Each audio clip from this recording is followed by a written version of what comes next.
Diyos ay mayroong brand new blessing na i-prepare sa Kanya ngayong taong ito. Amen. Sabihin mo nga sa iyong katabi, humanda ka sa mga brand new blessings na ibibigay ni Lord ngayong taong ito. Sino dito ang handa niyang kuhanin, tanggapin, danasin yung mga brand new blessing na i-prepare ng Lord? Amen. Maaaring kayo po, nung mga nakarang taon ay nakaranas po kayo ng breakthrough. Maaaring nung nakarang taon, kayo po ay nakaranas ng mga blessings na noon lamang ninyo po na-achieve sa inyong buhay. Maaaring kayo ay nakarating sa mga lugar na noon lamang ninyo napuntahan. Maaaring kayo po ay naka-experience ng blessing na noon lang nyo na-experience last year. But I am telling you, marami pa. Sabihin mo sa iyong katabi, hindi natatapos doon si Lord. Amen? Sino naniniwala doon? Hindi mo natatapos. It is just the beginning. At ngayong taong ito, mga kapatid, meron na naman panibagong gagawin si Lord sa mga buhay natin. Dapat po ay ideklara natin ang mga bagay na yon, paniwalaan natin at lakaran natin dahil ang Diyos po, mga kapatid, ay maraming bagay na gusto siyang gawin sa ating buhay. Nasa sa iyo na yon kung papaniwalaan mo, i-desire mo sa puso mo, o hanggang dyan ka na lang forever. This new year, month of January, we will talk about going beyond. Sabihin mo nga sa iyong katabi, kung pinagpala ka last year, mas pagpapalaing ka ng Diyos this year. Okay? Lalampasan natin kung ano yung nagawa noong nakaraang taon. Sabihin natin sa ating katabi, let's go beyond what we did last 2023. Okay? Kung ang iyong income noon ay minimum wage lang, sabihin natin, let's go beyond. Magiging 10 times, magiging 20 times. Sino naniniwala doon? Sabihin natin yung tinanggap ko noong nakaraang taon, lalampasan niya, magiging 10 times. Yes, totoo po yan, mga kapatid. So, ang Diyos po, mga kapatid, gusto niya na tayo ay mag-grow. Ibig sabihin, kung ang nagagawin mo ngayong taong ito ay kapares din lamang ng gagawin mo last year, sila ang ibig sabihin noon, walang nabago. Pangalawa, hindi ka nag-grow. Pangatlo, hindi nag-increase ang iyong pananampalataya. So, dahil ngayon ay bagong taon, dapat ay magkaroon din po tayo, mga kapatid, ng bagong pananampalatayanan. At yun ay nasa sa ating pagtanggap sa puso po natin. Kaya nga po tayo ay nag-aaral ng salita ng Diyos para ma-discover natin, malaman natin ano ba yung mga pananampalatayanan pa natin kay Lord. Ang Diyos po, mga kapatid, ay marami siyang gustong gawin sa ating buhay. Kaya nga lamang hindi niya ginagawa lahat yun dahil gusto ng Panginoon na ikaw ay makikooperate. Gusto ng Diyos na ikaw gumawa siya sa iyo, sa iyong buhay, na ikaw ay meron kang participation. Ang participation natin, tayo ay mananampalataya, tayo ay hahambang, kikilos tayo ayon sa sinasabi ng Diyos sa kanyang mga salita. Ipinrepare na ng Diyos yung mga dakilang bagay na kakaiba ngayong taong ito. But it's up to you kung yun ay lalakaran mo o mananatili ka na lang sa ganyang kalagayan. Now, basahin po natin ang John 14, verse 12. Sabi niya sa Tagalog, o sinasabi ko sa inyo, ang isang salita po dyan ay ating Panginoong Jesus. Sabi niya, sinasabi ko sa inyo ang totoo. Ano ba ang totoo? Ang sumasampalataya sa akin, sabi ni Jesus. Kayo po ba nananampalataya kay Jesus? Yes. Sabi ng Panginoon, ang sumasampalataya sa akin ay makagagawa rin ng mga ginagawa ko. Grabe kung ano yung nagagawa ng ating Panginoong Yesus, kung nananampalataya ka sa Kanya, ay magagawa mo rin. At ito ang malupit. Sabi niya, at higit pa rito ang magagawa niya. So, ibig sabihin, mga kapatid, ang desire, ang goal, ang nais ng Panginoon ay malampasan mo pa, mahigitan mo pa kung ano yung Kanyang nagawa. Sabi doon, higit pa sa rito ang magagawa niya dahil pupunta na ako sa Ama. Bakit? Kasi 3 years lang siyang nag-ministry dito sa lupa. 33 years lang siyang nabuhay sa mundo. 3 years lang siyang nag-ministry. Pero tayo, mga kapatid, more than 3 years na tayong nagse-serve. More than 30 years lang iba sa inyong nabubuhay dito sa mundo. Napansin ko, mga kapatid, wala pala yun sa haba o sa ikli ng iyong buhay. Ang pag-abot at ang pag-fulfill ng mission ng tao sa buhay niya, wala yung sa haba ng buhay niya pala dito sa lupa. Dahil mapapansin natin, ang Panginoon, 3 years lang siyang nag-ministry, ang dami niyang achievements. Dami niyang nagawa, ang dami niyang naabot, 3 years lang siya na nagsilbi. Pero bakit tayo, umaabot tayo ng taon, pero parang mas kukonti? It is because we lose our focus. Sabihin mo nga sa iyong katabi, don't lose your focus. Dami natin ginagawang mga bagay na hindi naman yun ang ipinapagawa ng Diyos sa atin. If you want to go beyond what you did last year, this year, magkaroon ka ng focus. Sabihin mo sa iyong katabi, magkaroon ka ng focus. Ano yun? Saan? Doon sa ipinapagawa sa iyo ng Diyos talaga. Kung ano lang yung ipinapagawa ng Diyos sa iyo, yun lang ang gawin mo at malayo ang mararating mo. Itong sinabi ng ating Panginoong Jesus sa kanyang mga alagad, ito po ay nagkaroon ng kaganapan. Sina Peter, sila John, ay mga apostle, they did beyond what the miracles of Jesus happened.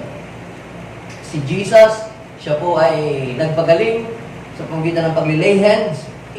Sila Peter naman, nagpagaling sa pamamagitan lang ng kanilang anino. Nalampasan po nila. Mas malayo ang narating po nila. At ganoon din, mga kapatid, ang gustong mangyari sa atin ng Panginoon. Kung atin pong ihahambing yan sa ating sitwasyon, magagawa natin kung ano yung nagawa natin last year, ngayong 2024. Do you believe that? Yung nagawa natin, maaaring sabihin natin, grabe yung success na naranasan mo noong 2023. Yung nagawa mo noong 2023, magagawa mo rin ngayong 2024. Naniniwala po ba kayo? At higit pa dyan. Sabihin mo sa iyong katabi, at higit pa doon. Bakit? Dahil ang ating pong Diyos, mga kapatid, kapag siya gumawa sa buhay natin, He is a progressive God. Kapag siya po ay kumikilo sa ating buhay, pag binasa niyo po ang Bible, progressive ang Panginoon kapag siya po ay kumikilos.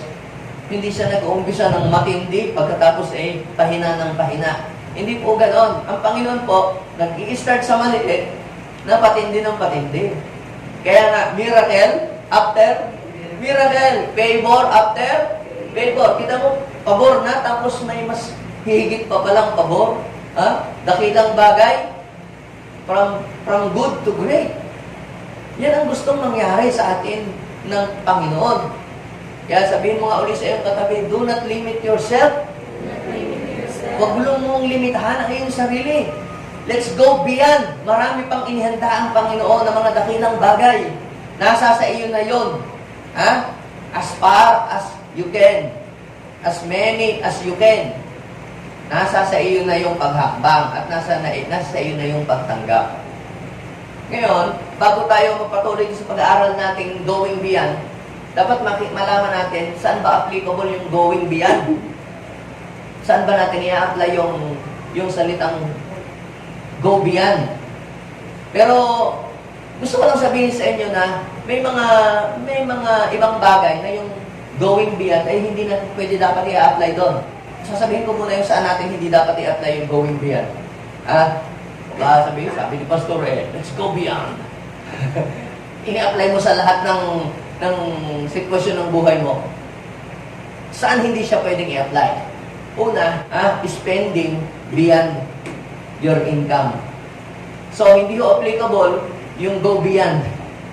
Yung spend beyond what you can earn or what you earn. You will be in trouble when you go beyond, when you spend beyond your earnings. Tama? Saan pa hindi applicable yung go beyond? Kung kayo ay magjowa, lagi kayong nagdi-date, when you apply going beyond, you will be in trouble. Saan pa hindi pwedeng i-apply yung going beyond? Sa prescription ng doktor. Pag sabi ng doktor, ito, inumin mo itong gamot na ito 3 times a day, ginawa mo 6 times a day. Tapos ka. Saan hindi pwedeng apply yung go beyond? Doon sa will ni Lord para sa iyong buhay. Doon sa iniuutos ng Diyos para sa iyong buhay. Kung ano yung pinapagawa ng Diyos, yun ang gawin mo. Huwag mong lampasan yun. Ha?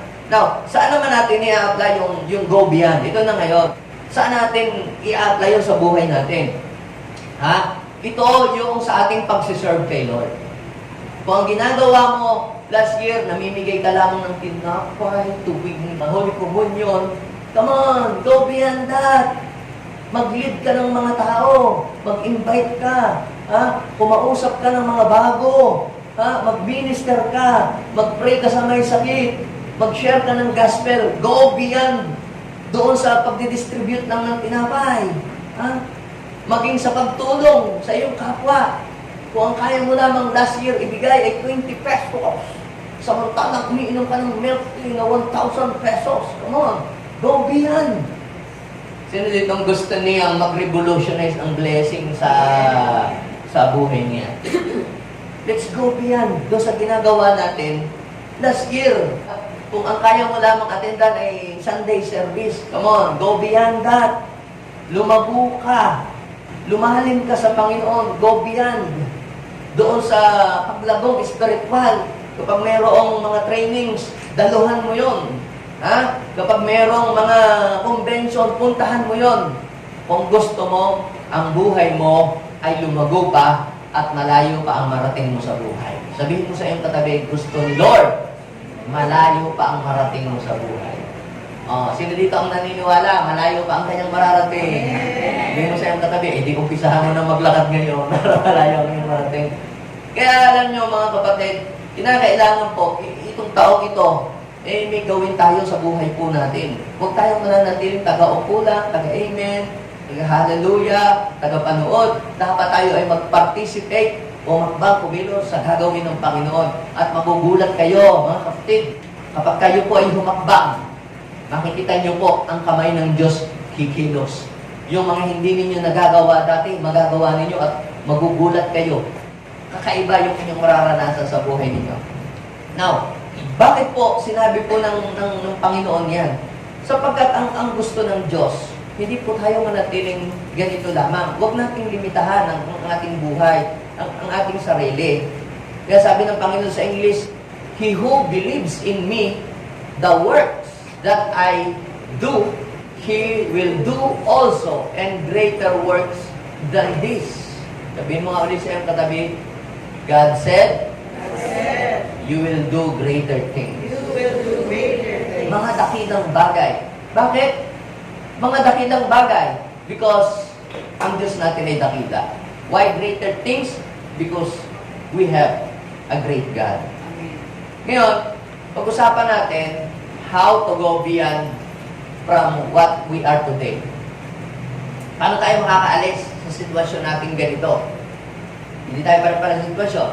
Yung iba ay naging successful sa kanilang career last year. Ang iba naman ay na-down ang buhay. Ang iba naman ay naging stagnant ang buhay. So, kung i-evaluate natin ating sarili, kumusta ang ating 2023? Kumusta ang 2023 mo? Kumusta ang dumaang taon? Pag kinumusta ka ng iyong kumpare, kumusta ka na? Eto, ganun pa rin, kagaya ng dati. Naging stagnant. Ang iyong buhay ay naging stagnant. Pag nagre-reunion tayo, ganun ka pa rin magsalita ba? O yung mga kaklase mo ng 4th year o ng grade 6 kayo, ganun pa rin ba sila magbiro? Ganun pa rin ba sila magsalita? O lumalim ka na? Iba ka ng manalita. So, ibig sabihin, kinakailangan makita natin muna ang ating sarili. Tingnan natin, ano ba ang nakaraang taon? Evaluate natin ating sarili. May nangyari ba sa buhay ko? Nasaan ako ngayon? Tingnan mo muna ang iyong sitwasyon. Kaya nga nung ang Panginoong Jesus, sinanap niya si Adan ano ang kanyang tanong? Tao, nasaan ka? Kaya tanong ng Panginoon din tayo ngayon, nasaan ikaw? Hindi ibig sabihin, hindi alam ng Diyos kung nasaan ka. Kundi gusto ng Lord, i-evaluate mo ngayon sarili, saan ka na ba nandoon ngayon? O maaaring ikaw ngayon ay down. O maaaring ngayon ikaw ay you are in a dark situation. O maaaring ikaw ay naging successful. Pero, yung iba po, dating naging successful, pero tumigil na po sila doon. Nagplato na ang kanilang buhay hanggang sa nag-decline.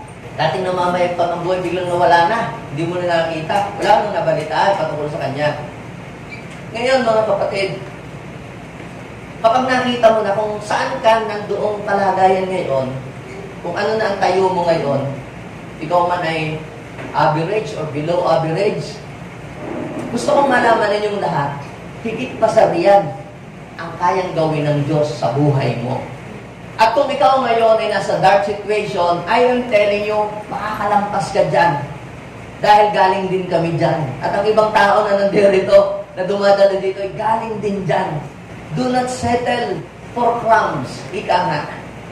Di ba yung babae, humihingi siya sa Diyos, Lord, kahit mumo, okay lang. Basta sa iyo galing. Ay bakit ka hihingi sa Diyos ng mumo? Ay kung kaya ka naman bigyan ng Panginoon ng malupit na pagpapala.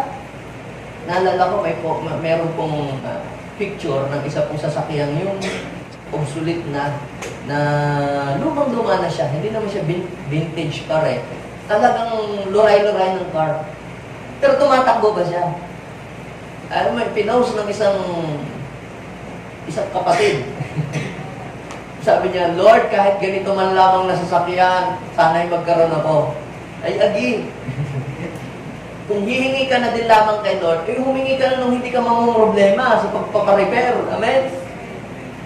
Dahil kung hihingi ka ng luma o kung hihingi ka ng luray-luray, bibigay naman ng Lord eh. Kasi kung anong hinihingi mo, bibigay ni Lord. E di humingi ka na ng malupit. Di humingi ka na ng matindi, naghirap ka na rin lang sa paghingi. Naghintay ka na din lamang. E di mas maganda na yung hinihintay mo yung maganda na. Ha? Kaya kung ano yung pinaniniwalaan, you will receive what you believe. Nire-respect ng Panginoon ang pinaniniwalaan mo. Kung pinaniniwalaan sa sarili mo, hanggang ganyan ka na lang, nire-respeto ng Diyos yun, di hanggang ganyan ka na lang. Pero kung ikaw ay naniniwala ng Lord, hindi ako hanggang ganito lang eh. Pero ang planong maganda para sa buhay ko eh. Lord, you said into your word, you have a plan. A good plan for me, not to harm me, but to prosper. Dapat panghawakan mo yun. Panghawakan mo yun at nilakaran mo yun. Kaya kapag ang nilakaran mo, yung plano ng Diyos, yak yun mangyayari yun sa buhay mo. Ha? So, how to go beyond what you are today? So, hindi tayo mananatiling ganito. Hindi tayo mananatiling kakaunti. Hindi ka mananatiling below minimum ang iyong income. Hindi ka mananatili doon sa minimum wage lang. Magiging 10 times, magiging 20 times this year. Sino ganun ang kanyang declaration? Alam mo, pataas ng pataas ang bilihin. Kinakailangan, you must go beyond doon sa iyong kinikita last year. Gusto ng Panginoon i-increase ang iyong blessing, pero gusto din ng Panginoon i-increase ang iyong faith. Gusto mo ng increase ng blessing? Increase your faith. Now, una, ito, enlarge your vision. Sabihin natin, enlarge your vision. So, if you want to go beyond what you have achieved last year, if you want to go beyond, hindi ka lang pang Kalasyaw, mga taga-Kalasyaw, hindi ka lang pang hanggang Dagupan forever, lalabas ka dyan. Hindi ka lang hanggang Benmate, doon sa pinaka-libli, sa dulo ng kasulok-sulukan. Darating ang araw, lalabas ka doon. May mas malayo pa kang mararating. So, paano mangyayari? Enlarge your vision. Sabihin natin ulit, enlarge your vision. Pag sinabi po natin vision, ito yung tinatanaw natin in the future. Vision is what you are seeing. It means seeing yourself. What you will gonna reach in the future. Isa lang yon sa ibig sabihin ng vision. Ang vision, ito ay hindi ka pa nakakarating doon, pero pinaniniwalaan mo ito, na ito ay iyong pupuntahan, mararating mo ito. Ang tao kung merong vision, meron po siyang direksyon. Kaya sabi ng Bible, Isaiah 4 verse 6, sabi doon, my people perish because they are lack of vision. So kaya tayo ay walang nararating at wala tayong na-achieve sa buhay, natatapos ang taon nang walang nangyayari sa buhay natin because we are lack of vision. Ang kanila pong pangarap ay, basta ako'y may kinakain 3 times a day, sapat na yon, masaya kaming buong pamilya. Yan. Ang tawag po doon, lack of vision. Ang vision po, mga kapatid, there is a big difference between vision at ambition. Yung, I am. Ang vision is like the word I am. Ako, akin. Ambition. Ang ambisyon ay pang sarili lamang. Gusto kong magkaroon ako ng sasakyan, gusto kong magkabahay, gusto kong magkalupa. Bakit? Kasi mga kapitbahay namin, may sasakyan. Hindi ako rin. Ganon. Ambisyon yun. Yung ambisyon, ang iniisip mo ay sarili mo lang. But vision is different. Ano ang ibig sabihin ng vision? Ang vision, kasali ay dito ang Panginoon. Bakit? Kung gusto kong magkasasakyan. Ako gusto kong magkasasakyan ng marami. Bakit? Kasi para mahakot ko yung mga tao, masundo ko, at saka maihatid sa kanilang bahay, papunta sa church. Alam niyo po, very powerful pala kapag ang vision sinusulat. Sabi ng Habakuk chapter 2 verse 1 hanggang 2, write the vision. Isulat mo yung vision mo. Kayo po ba gumawa ng vision this year? Alam niyo po, kami ay nagsusulat taon-taon. Minsan yung sinulat namin 5 years ago na nakasulat, na-fulfill lang last year. Minsan naman, 1 taon, sinulat lang namin, na-fulfill. At syempre, pag na-fulfill na, erase na yon, check na yon. Then, magsusulat naman ulit kami ng bago. Sinulat ko nun, sulat, magkakaroon kami ng lupa para sa church. Vision yun. 1,000 square meter ay lumampas. Nakabili ng 1,800 plus. O di, ano na yun, check na yun, na-fulfill na. Sulat ka naman ng bago. Makakabili kami ng service para sa church, sasakyan. Lahat po yung mga nakasulat pala, sabi ni John Maxwell, kapag ang iyong mga plano, yung mga visions and goals ay sinulat mo, 50% na nangyari yun. Tanungin mo nga yung katabi, ikaw, ano ang sinulat mo? Babayarin, pastor. Ayan, utang. Dapat, ang isulat mo, Lord, this year, kikita ko ng milyon. Milyon ang papasok sa akin ngayong 2024. Yan ang isulat mo. Magkakabahay kami kung wala kang bahay. At i-ano mo, specify mo, 4 bedroom, or kung ilang CR, sabihin mo ilang square meter. At I am telling you, kumplituhin mo. Kasi ganito yan eh. Sabi po ng Proverbs chapter 16 nasa taong pag-iisip at pagbabalak o pagpaplano. Nasa Diyos ang pagpapatupad. Kung wala kang balak, kung wala kang plano, walang ipapatupad ang Diyos sa buhay mo. Magkaroon ka ng vision. Ang vision, kasali si Lord, hindi lang ikaw. Laging may purpose. Gusto ko po, Lord, ang bahay ko po. Hindi lang yung kasing laki lang ng posporo o kaya sardinos. Hindi mo nangangarap, Lord, sana po kahit po, bagay na maliit na, bigyan mo kami ngayong taon ito. Hindi ka makapag-invite ng mga kapatiran. Hindi ka makapagtawag ng mga tao. Sige, mag-cell group tayo.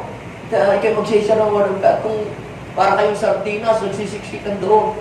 Ay, magpe-pray ka na ng Lord. Gusto ko yung malaking bahay, yung may malaking sala, para kapag tatawagin ko yung aking mga kapatid, mag-share ako sa kanila ng word of God, marami kami dito. Pwede namang hilingin yung sa Lord eh. Sabihin mo sa iyong katabi, sa Diyos naman manggagaling, hindi sa iyo. Ngayon, kung naniniwala ka na ang Diyos ay malaki, lakihan mo na ang iyong vision. Dahil ang Diyos ang magpapatupad niya. Pwedeng hindi mangyari bukas, pwedeng sa 1 taon. Ang mahalaga, mayroong ipapatupad ang Diyos sa buhay mo. Kung ano yung sinusulat mo, yan ang mangyayari sa iyo. Ang dami na yung mga sinulat, i-review namin habang natatapos ang taon. Wow, check. Then, nagsulat naman na uli ako ng iba. Iba yung sa kanya. iba yung sa akin. Ngayon, sinulat ko, Lord, baka pagpapatayo kami ng mega sanctuary. Vision yun eh, vision. Hindi lang para sa akin. Sabi ko, 1,000 seating capacity. Ganyan. bibili kami o bibili ako ng mga bus, coaster bus, para may maghahatid, magsusundo doon sa mga iba-ibang lugar. Kung ang kanilang problema ay sila'y nalilig dahil walang masakyan, we will provide. Magkaniniwala kayo, mangyayari yun? Eh, sa totoo lang, mga kapatid, ito namang mundo. Salitaan lang yan, kaya bago nangyayari yan. Kaya sabi ng Bible, I will do to you the very words I heard you say. Kaya kung magsusulat ka ngayon, tindihan mo na, lupitan mo na. At nako, ikaw ay magpapatotoo na sinasabi ko sa inyo, yang mga isinulat ninyo, isa-isa yang ipupulfill ng Diyos sa inyong buhay. Sabihin mo sa iyong katabi, enlarge your vision. Mangarap kang magkaroon ka ng malaking sasakyan. Ano ang purpose mo? Lord, gusto ko pong mag-win ng soul. Mas madaling mag-win ng soul kapag meron ka sasakyan. Ngayon, kung nangangarap ka magkaroon sa sasakyan, wala kang sasakyan, magpagawa ka muna ng garahe. Dahil kahit mag-pray ka ng sasakyan, kung wala kang garahe, hindi ka bibigyan ng Diyos. Pangalawa, anong kailangan mong gawin? Mag-aral ka mag-drive at kumuha ka ng lisensya. Yun ang nananampalataya. Kung wala pa, yung nananampalataya dito, makapag-abroad ka at wala ka pang passport, kumuha ka. That is an act of faith. Kung sino din ang vision niya, makapag-travel siya. Hindi lang mamamasyal, kundi darating araw siya niya ang Word of God sa ibang mga tao.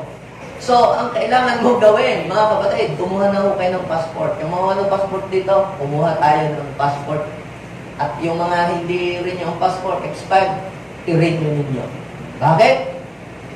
Dahil, kung ano ang pinananampalatayaan mo, yun ang gagawin ng Diyos sa buhay. Sabihin mo nga ulit sa katabi para magsingit sa kanya, let's enlarge. Dati lang sabi ko, pag masaya na ako, pag may 100 na mga tao, ambisyon. Pero alam niyo po, ang ating vision, makapag-open tayo ng 10 churches sa buong Pangasinan. Eh, nalampasan na. Naging lumampas na ng 10. Nag-go tayo 20 churches. Lumampas na sa 20 churches sa Pangasinan. So ngayon, ang goal naman natin, maging 30 ang churches. So ang tawag po doon, vision, nilalakihan mo. Dati nun, ang iyong pangarap, Lord, pag ako mayroong 10,000 a month, naku, happy na po ako. Parang feeling mo, mayaman ka na, no? Pero nung ma-achieve mo na, huwag kang manatili doon. Go beyond 10,000. Gawin mong 20. Ha? At yung mga 20 na-break mo na yung 20, ang panampalataya mo hanggang 20 na-break mo na yon, lampasan mo na. Maging 30, maging 40. Alam niyo po mga kapatid, tayo lamang ang naglilimita sa ating sarili. Our God is unlimited, pero ang naglilimita sa ating sarili ay tayo. Sabihin natin, lawakan natin ang ating tanaw. Lawakan natin ang ating pagtingin. Lawakan natin. Bakit po mga kapatid? Sapagkat yun ang design ni Lord sa buhay natin, sa iyo at sa akin.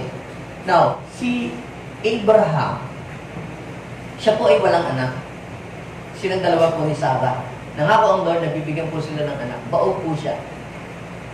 Tapos, ito pong dalawang ito ay matanda na. Sabi ng Lord, bibigyan kita ng anak. Pero hindi siya naniniwala dahil matanda na nga siya eh. Tapos ang kanyang asawa, baog pa. Sabi ni Abraham, na Lord kay Abraham, lumabas ka sa iyong tent. Lumabas ka sa iyong kwarto. Pumunta ka sa labas. Tumingala ka. Sabi ng Genesis 13 verse 14. Nakikita mo yung mga bituin na yan? Ha? I-visualize mo. Pabibilang mo ba yan? Ganyan kadami ang magiging mga tao na ibibigay ko sa iyo. Ganyan karami ang iyong magiging mga inapo na manggagaling mula sa iyo. Mga anak-anak. Kaya i-visualize mo. Lord, pag meron po akong 4 na kliyente, ngayon taon, tapos ako. Lumabas ka. Sabi mo sa'yo katabi, go outside, move outside. Tingnan mo ang, mga nalakad diyan. Sabi mo, Lord, lahat yan, magiging kliyente ko. Pag nakita kayo mga construction worker, nagagawa ng mga bahay, Lord, yung mga yan, magiging kliyente ko yan. Ha? Pag nakikita mo kami nagpo-prosesyon dyan, deklara mo, Lord, yung mga yan, magiging kliyente ko yung mga yan. Kaya di ba sabi ng Bible, I will give you every place where you set your foot. Joshua chapter 1, verse 3. Ang vision, mga kapatid, ito yung tinatanaw, ito yung meron kang lalakaran. Pag meron kang vision, meron kang lalakaran. Alam mo yung lalakaran mo, meron kang direksyon, meron kang pupuntahan. What is your vision para sa iyong business? What is your vision para sa iyong pag-aaral? What is your vision para sa iyong ministry? Hanggang ganyan ka na lang ba, taga-upo?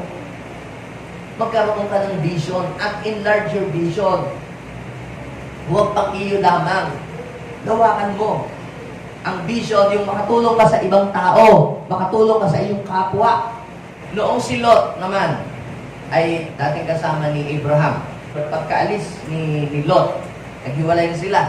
Ang sabi po ni Lord kay Abraham, tumanaw ka sa north, south, east, west. Lahat ng maaabot ng iyong paningin, yan ay magiging iyo. Ibig sabihin, kung hanggang saan lang yung iyong tinatanaw, kung sabi ko, Lord, hanggang Dagupan lang ako. So, you put a limitation sa sarili mo. Lord, hanggang ganito na lang ako. Ibig sabihin, edi, ano ka na lang. Pero pag nilawakan mo, Lord, maaabot ko ang Baguio. Lord, maaabot ko ang Pampanga. Lord, maaabot ko ang Zambales. Lord, maaabot ko ang Metro Manila. Lord, maaabot ko ang International. Yun sabi ng Panginoon, ha? Tumanaw ka na. At ibibigay ko sa iyo ang lahat ng maaabot ng iyong paningin. Sabihin mo sa iyong katabi, lawakan mo ang iyong tanaw. Hindi lamang sa apat na sulok ng church na ito kagagamitin ng Panginoon. Go beyond. Hindi lang kung ka magiging taga-opening prayer. Someday, you will preach the Word of God. Hindi lang dito, kundi doon din sa ibang mga tao. Let's go beyond. So how? Enlarge your vision. Hawakan mo. Lord, hindi lamang po ako Sunday service magpapakanta ko sa mga convention. Ha? Sa mga great gathering. Kayo naman mga nakaupo lang dyan, Lord, hindi na ako mananatiling nakaupo forever. Gagamitin mo ako, Lord. O, some of you, ako, Panginoon, Lord, gagamitin mo sa lugar namin. Mag-i-establish ako ng church doon. Diba? Ganoon. Yung mga nandirito na nakaupo lang, mga kabataan, Lord, someday, ako ipapalit kay Pastor Cleo. Hallelujah! 10 times better than him. Congratulations! Hindi ako na na-insecure. Bakit? Kasi, pag merong na-raise up sa inyo na mas mahusay, 10 times better than me, marami pa akong magagawa. Maaabot ko yung mga iba pa, mga nasa malayo. So, let's enlarge our vision. Lawakan mo ang iyong tanaw. Huwag lamang sa apat na sulok ng building na ito, huwag lamang sa apat na sulok ng iyong kwarto, ng iyong bahay ka tumingin. Tingnan mo, hindi lamang yung pangailangan mo, tingnan mo rin yung pangailangan ng ibang tao. Kasi pag pangailangan mo ang tinignan mo, ang iyo lamang magiging pangarap ay ito, Lord, basta ako may kinakain kami buong pamilya, okay na po yun. Enlarge your vision. Nakikita mo ba yung ibang mga tao? Nakikita mo ba yung ibang mga hindi nakapag-aral? Lord, i-bless mo ako. Pag ako i-bless mo, I will help the poor. Di ba? I will help your ministry. Ibang klase po yun. Iba ang blessing na dadating sa iyo. Kapag in-enlarge mo ang iyong vision, kung gaano kalaki ang iyong vision, ganyan din kalaki ang provision na ipapadala ng Diyos sa iyo. Amen? Palapakan natin si Lord.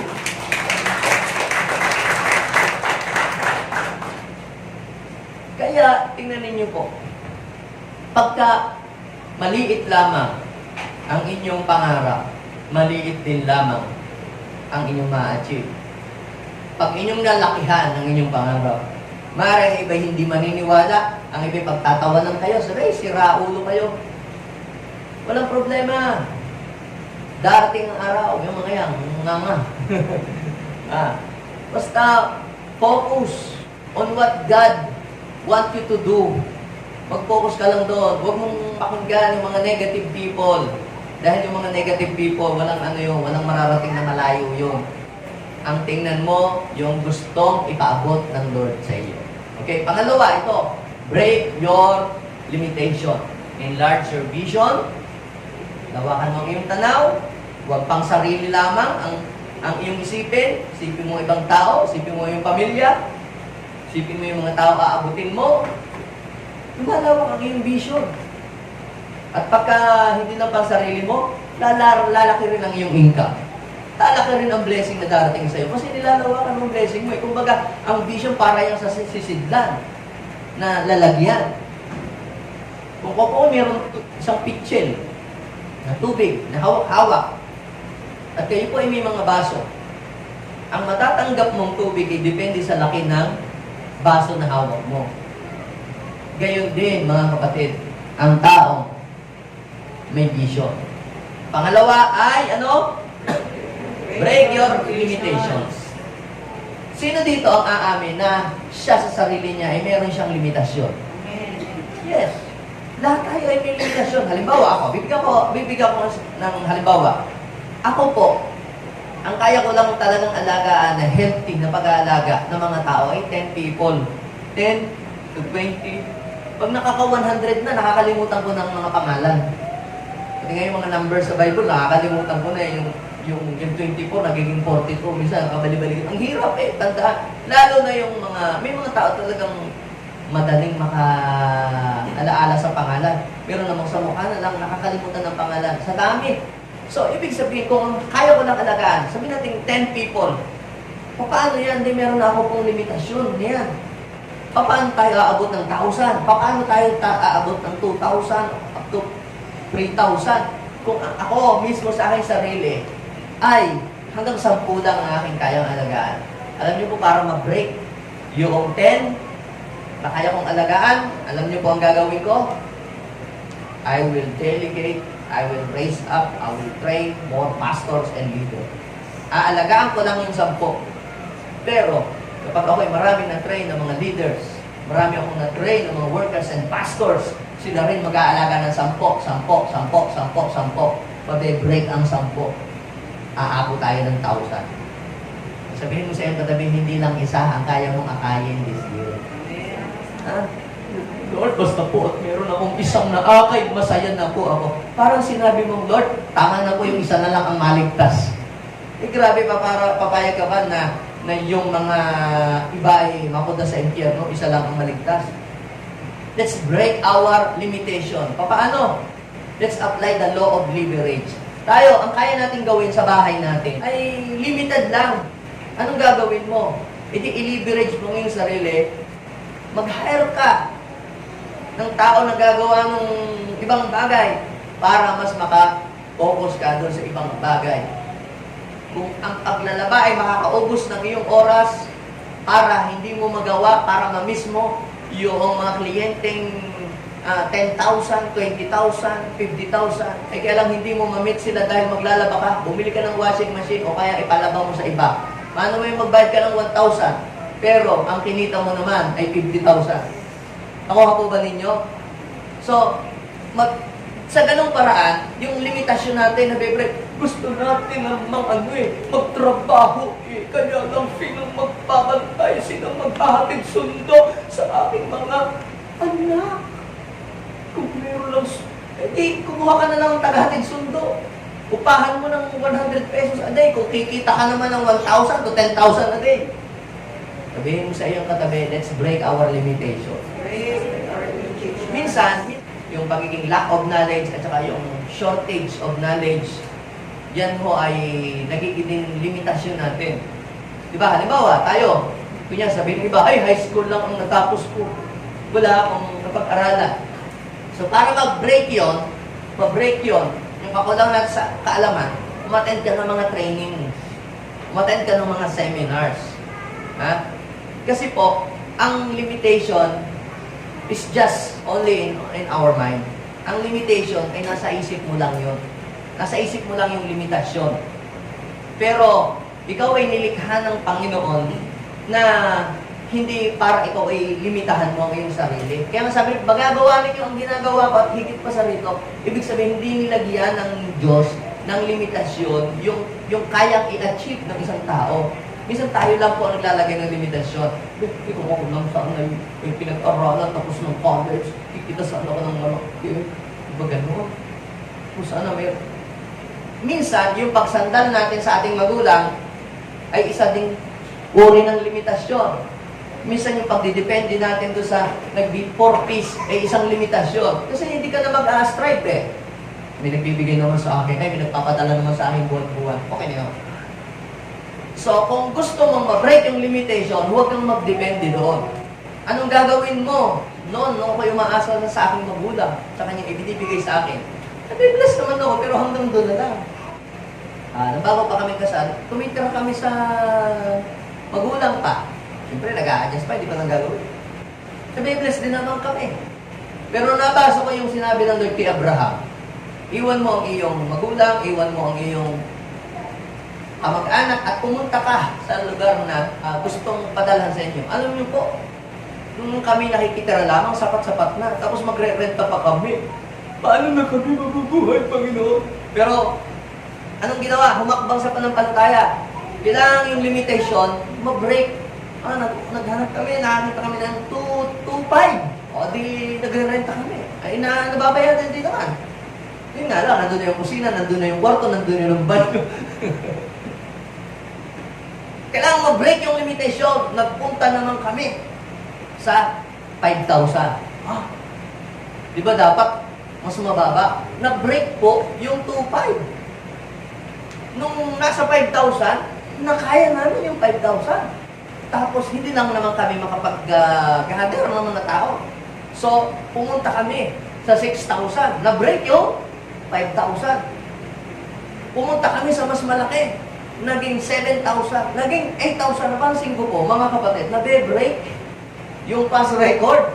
Pero napapansin ko din, mga kapatid, nababayaran din namin lahat. At nung papito na ang aming nagdeklarasyon, Lord, sa sunod na lipat, sarili na namin bahay ang aming dinipatan. Ito ang problema. Lord, kung itong renta nito, pinoproblema pa rin para mabayaran yung pangbahay ng lupa ang mabili namin. Pag ganun, nililimitahan mo na ang iyong sarili. Sabihin mo sa iyong katabi, don't limit God and also yourself. So, kinakailangan ma-break yung limitasyon na yun sa iyong buhay. Ang limitasyon ay minsan na dito sa ating mind. So, alam nyo po, nag-declare kami, nagsulat kami, at yun nga, mga kapatid.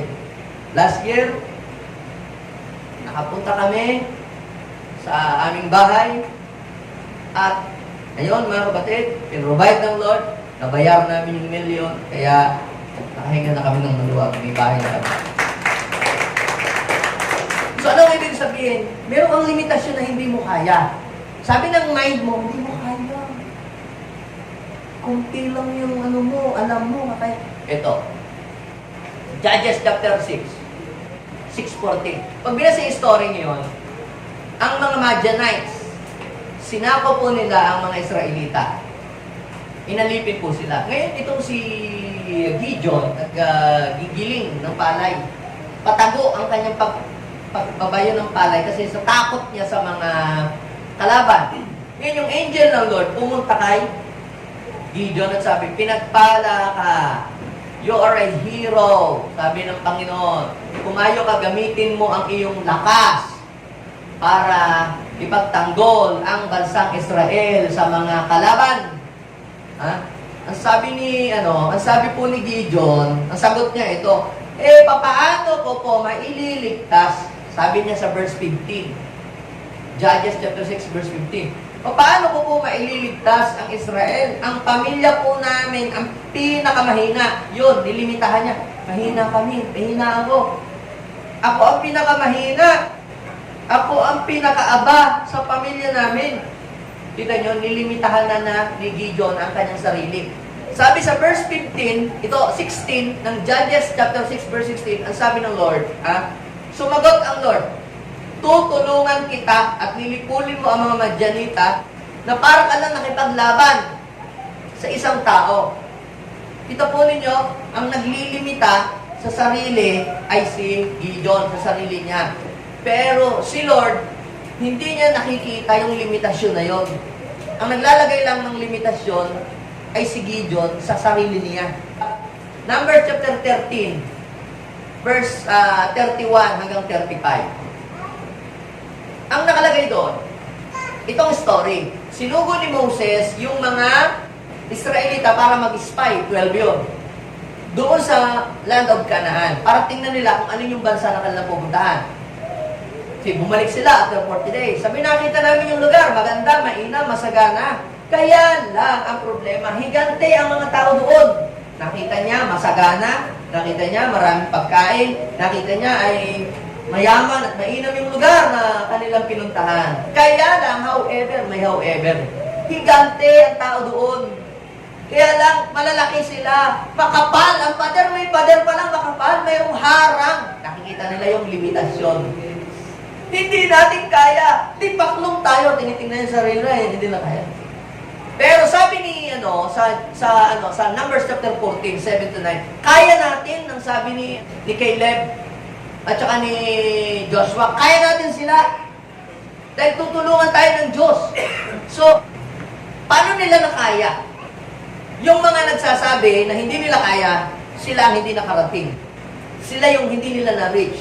Pero yung nagsasabing kaya nila, sila yung nakarating doon. Si Joshua at si Caleb.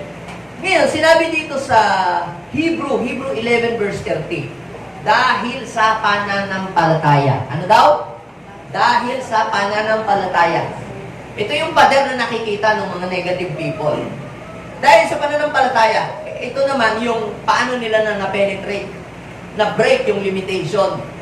Dahil sa pananampalataya, gumuho ang pader ng Jericho matapos itong ikutin ng mga Israelita sa loob ng 7 araw. Now, paano bumagsak ang walls of Jericho? Symbolizes of limitations. Umikot po sila ng 7 beses. Now, dito makikita natin ang dalawang bagay, faith and action. How to break our limitation. Number 1, faith. Pangalawa, through action. Number 1, through faith. Number 2, through action, our action. Faith is your declaration. Sasagana ako, yayaman ang buhay ko, kikita ako ng milyon, magiging 10 times ang aking income. Just faith. It is just faith. Yung action, anong gagawin mo? Di ikaw ay magbi-business, maghahanap ka ng trabaho, you will do something. Hahakbang ka. Come on, let's break our limitation. Minsan, tayo ang naglalagay ng limitasyon sa ating sarili. Yung sabi ko kanina, na saan hindi applicable, yung going beyond sa magjowa na nagtitake. Do not go beyond. If you want to go beyond, magpakasal kayo. And then, going beyond is applicable to you. But, kung kayo ay magjowa at nagtitake kayo, when you go beyond physical limitation, you will be in trouble. Okay. So, yun po ang pangalawa. Yung number 1, enlarge your vision. Lawakan mo ang iyong tingin. Hindi ka lang hanggang dyan. Pangalawa ay break your limitation. Ano yung limitasyon? Yung hindi natin kayang gawin. So, paano mabe-break ang mga limitation? Halimbawa, kulang tayo sa knowledge. Hindi mag-aral tayo para ma-break natin yung limitation. Mahihiyain tayo, paano mabe-break yung pagiging mahihiyain? Pag sabi ni Pastor, mag-opening prayer, mag-lead ng prayer, mag-lead ng kanta, sige, gawin mo hanggang sa ma-break yung pagiging mahihiyain. Isang araw, kakapal ka na. Hindi mabe-break yung limitasyon natin yun kung hindi natin susubukan. Di ba? Para ma-break yun, kailangan talagang harapin mo yung iyong takot. Para ma-break yung takot mo, harapin mo yung iyong takot. Pangatlo, ito. Pursue your passion. Pursue your passion. Yan pangatlo. So, number 1, enlarge your vision. If you want to go beyond, number 1 ay enlarge your vision. Pangalawa ay break your limitation. Ikaw ang nakakaalam sa limitasyon mo sa iyong sarili. Pero kung yung limitasyon yan ay mananatili ka na lang dyan, wala ka nang mararating. Hanggang dyan ka na lamang. Tayo ay may limitasyon sa church natin. Ano ang limitasyon natin? Wala ho tayong magagastos para tayo ay makapag-open ng mga churches. Paano mag-ooperate ang mga churches na yun? Alam niyo pang ginawa natin? Humakbang lang tayo. Binrake natin yung limitation. Hindi tayo tumingin doon sa kakulangan. Sa tayo tumingin doon sa gagawin ng Diyos. Nagulat kami, nung humahakbang kami, nagpo-provide ang Diyos ng mga tao na tumutulong para ma-finance yung mga gawain. Wala tayong pera, pero humakbang tayo, nakabili tayo ng lupa. Kaya, na-break yung limitation. Yung minsan yung pagiging, yung lack. Minsan yun ang nakikita nating limitasyon. Pero we do not allow poverty to limit us. Even yung ating past mistakes, we do not allow them para tayo ay malimitahan. Even yung past success, pwede rin maging limitation yon. Kaya huwag kang manghawak dun sa iyong past success. Okay? So, pangatlo, pursue your passion. Pag sinabi natin passion, ito po ay feeling of enthusiasm or excitement in doing something. Ano yung pinakagusto mo at masaya ka na ginagawa mo yun? Lahat tayo ay may kanya-kanyang pong passion. Alam niyo po ba na your passion can bring you doon sa mas malayong lugar? Kung ano yung passion mo. Bibigyan ko isang halimbawa ng passion. Si David, ang passion niya tumugtog. Ang passion niya ay tumugtog. Isang mahirap lang na tao itong si David. Mahirap lang yung pamilya nila. Siya nga nagtatrabaho lang sa mismong bahay ng kanyang ama. Pero si David po ay ang kanyang passion ay tumugtog. Passion niya tumugtog. Kahit siya nag-aalaga ng mga tupa, tumutugtog siya eh. Composer ng mga kanta, si David. Pero alam niyo po, mga kapatid, kung titingnan mo, yun naman passion niya, anong magagawa ng passion niya? Isang araw, ang hari ay na-disturb, na-distract ang isip at hindi magkakatulog. Alam niyo po, merong nag-recommend sa hari. Kung gusto niyo po, ihanap namin kayo ng isang musician, anointed, magaling tumugtog. At alam niyo po, ni-recommend si David. Dahil sa si David, ang passion niya ay tumugtog. Alam niyo, from field to palace. Nakarating siya doon. Ba't siya nakapunta ng palasyo? Because of his passion. Yun ang nagdala sa kanya sa palasyo. Tumugtog siya. Pero yung pala, ay simula lang ng mas malayo pang kanyang journey sa buhay. Habang ang hari ay namumuno, nagsasalita, kinakausap ang mga tao, he is closer with the king. Kasi nakikita niya, pag nagsasalita, ganun pala magsalita ang hari, ganun pa mamuno. Nakikita niya kasi musician siya eh. Yung pala preparation sa mas malayong journey ng buhay niya. Darating araw magiging hari pala siya. Pero bakit siya saan nagsimula? Nung pinurso niya yung passion niya. Sometimes we give up our passion. Sometimes parents do not support the passion of their children. Meron akong nakausap engineer. Sabi niya, hindi niya daw gusto yung mag-engineer siya. Kaya lang, yun daw ang gusto ng kanyang ama. Masaya ka ba naman? Okay na rin. Pero gusto daw maging seaman. Eh, ba't naman kako yan ang kinuha mo? Eh, kasi daw, yung tatay niya, yun ang gustong kunin. Kaya lang, wala siyang pera para ma-achieve yun. Ngayon, yung kanyang papa, naging contractor, at may pera na sila, siya pinag-aral.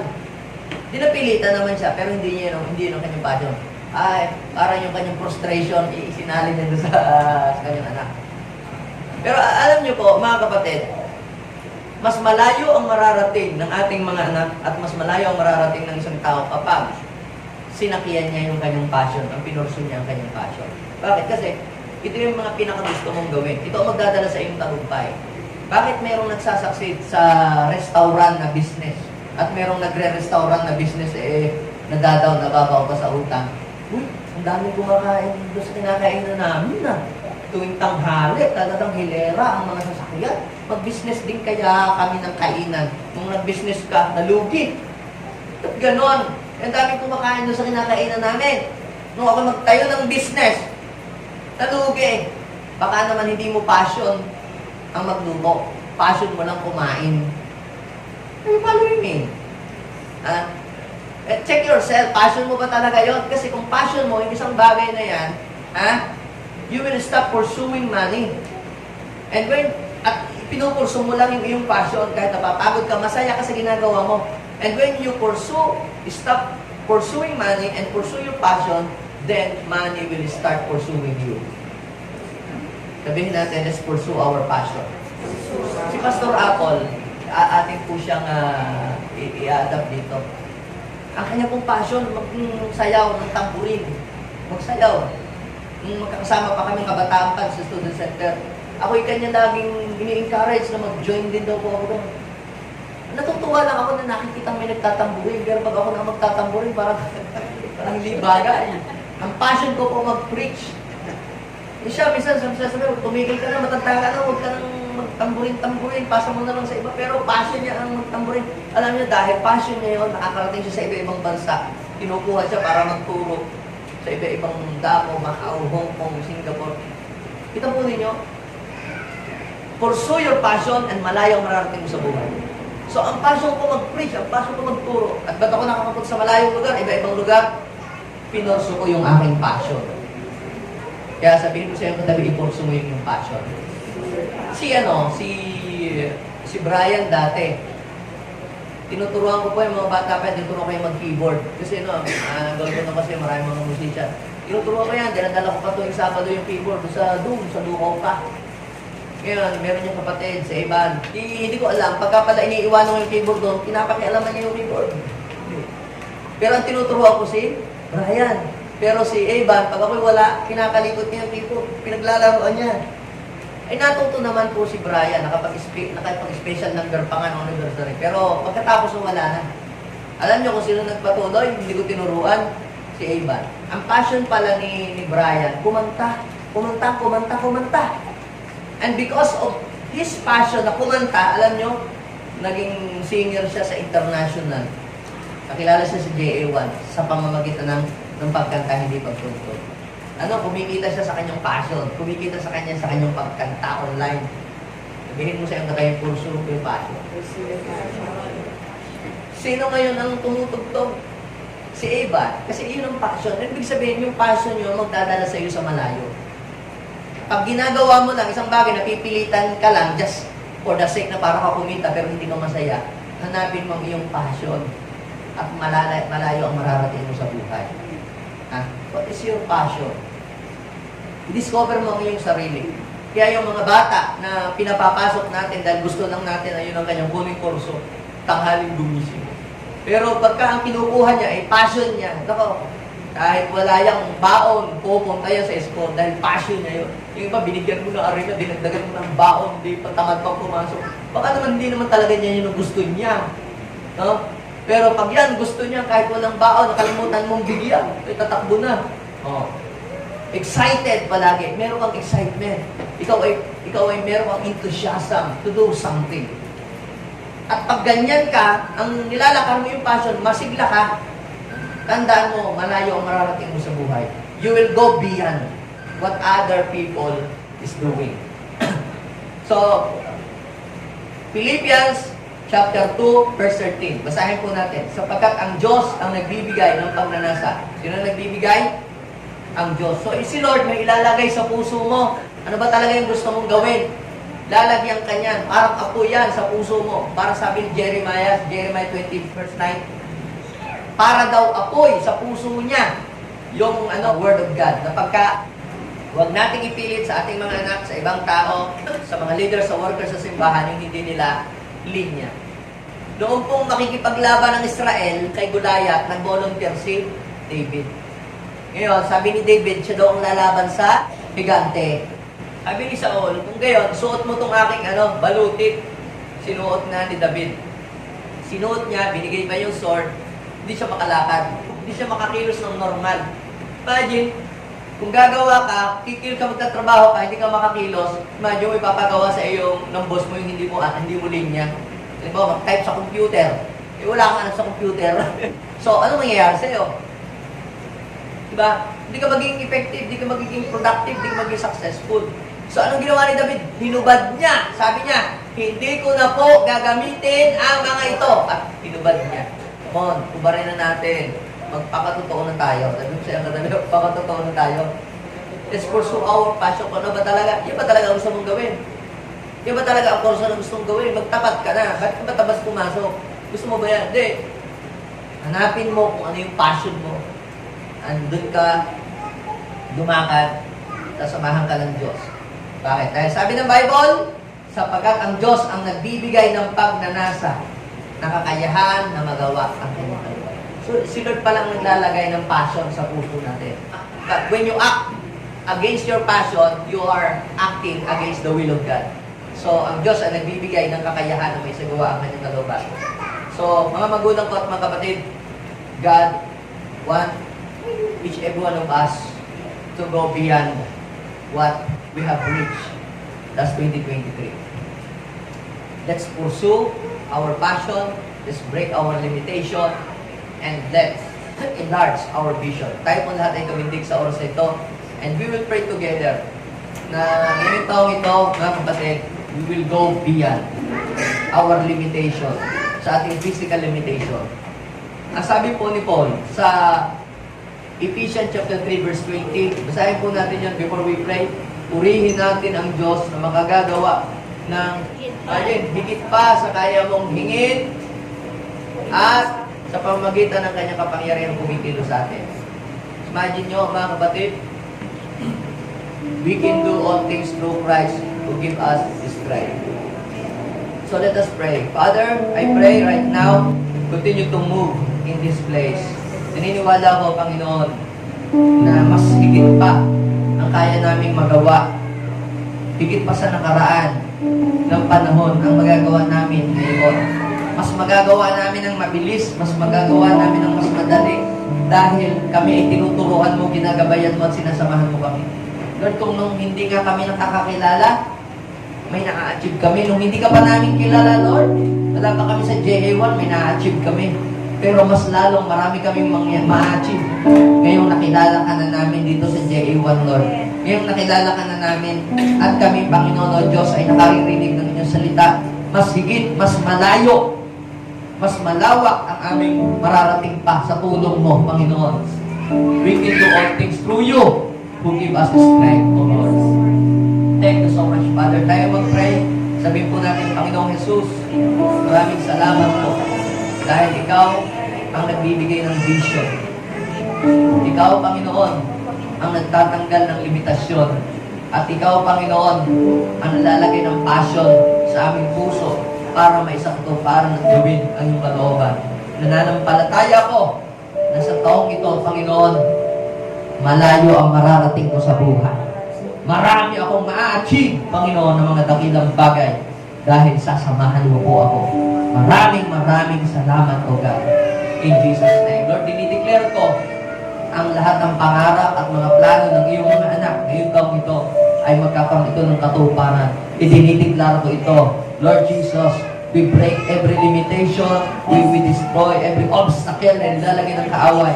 At Lord God, kayo, O Diyos, ang magpapatupad ng lahat ng mga isinulat nila sa kanilang mga notebook ngayong taong ito. Mangyayari ito sa pangalan ni Jesus. In Jesus' name, Amen.